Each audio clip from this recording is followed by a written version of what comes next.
एक बार की बात है, एक जंगल में किसी पेड़ पर कौवे का एक जोड़ा रहा करता था। वो दोनों खुशी खुशी उस पेड़ पर जीवन बसर कर रहे थे। एक दिन उनकी इस खुशी को एक सांप की नज़र लग गई।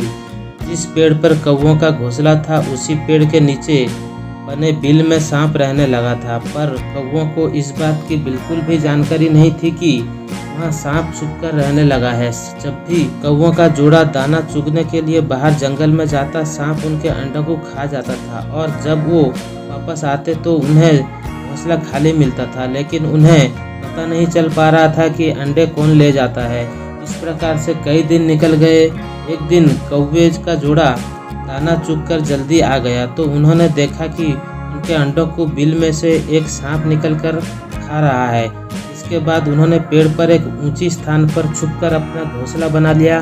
सांप ने देखा कि कौवों का जोड़ा पहले वाले स्थान को छोड़कर चला गया है, लेकिन शाम होते ही दोनों वापस पेड़ पर आ जाते हैं। इस प्रकार कई दिन निकल गए। कौवों के अंडों में से बच्चे निकल आए और वो बड़े होने लगे। एक दिन सांप को उनके नए घोंसलों का पता चल गया और वो कौवों के जाने का इंतजार करने लगा। जैसे कौवे घोंसला छोड़कर गए, सांप उनके घोंसलों की ओर बढ़ने लगा, लेकिन इसी कारण से कौवों का जोड़ा वापस पेड़ की ओर लौटने लगा। उन्होंने दूर से ही सांप को उनके बच्चों को खाता देख लिया, पर वो कुछ कर नहीं पाए क्योंकि सांप बहुत बड़ा और जहरीला था। वे रोते बिलखते हुए अपने बच्चों को अपने आंखों के सामने सांप द्वारा खाते हुए देख बहुत दुखी हुए। सांप वापस बिल में चला गया। इसी बीच कौवा ने सांप से पीछा छुड़ाने के लिए और अपने बच्चों का बदला लेने के लिए एक तरकीब निकाली और उसी प्लान के अनुसार कौवा उड़कर जंगल के बाहर बने एक राज्य में चला गया। वहाँ एक सुंदर महल था। महल में राजकुमारी अपनी सहेलियों के साथ खेल रही थी। कौवा उसकी गले में से